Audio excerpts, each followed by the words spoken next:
Another point I think about Namasmarana is, so why do we have to say it aloud? No, why not? Why can't we just keep repeating it inside? Why do we have to say Sai Bhagavan, Sathya Sai Bhagavan? Is it not important if I just say? I'm saying it inside, you cannot hear it. Right? Why is it necessary for me to say it aloud? And Bhagavan gives a very beautiful analogy over here. He says, if by mistake you fall into the well, okay, at the bottom of the well, no, you won't sit and do, in your mind saying help, help, help, oh help.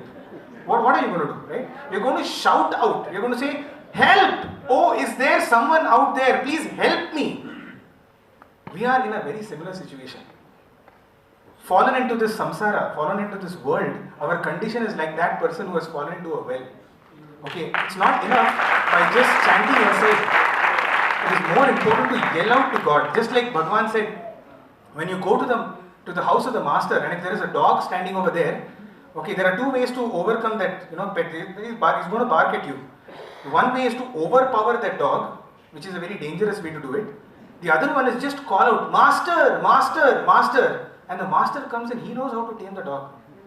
Right? Because the dog is domesticated by him. Similar is the case with Maya and the world.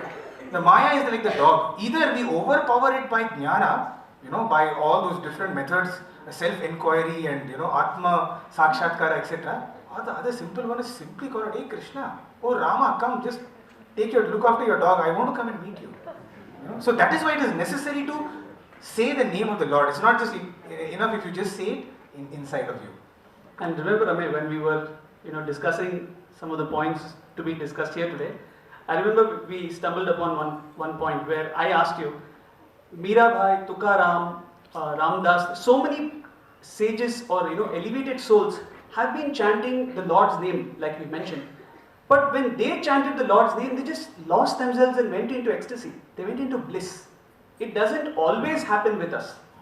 Right? It doesn't always happen. In fact, we are hardly, right? So why? Why is it that we are not able to go into those raptures of ecstasy? I mean, exactly, yeah. We were talking about this. Yeah, I mean, someone like Tukaram said Vithala and he went into raptures of ecstasy.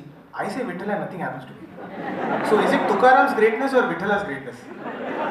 So this was a question that was asked to Swami, and Swami has his own way of answering. So beautifully Swami says, for a diseased person, a person who's having fever, okay, who's having disease, you put gulab jamun into his mouth, will he be able to know the sweetness of gulab jamun? No. Is there a fault in gulab jamun? The gulab jamun continues to be sweet. There is a fault in your tongue because it's diseased.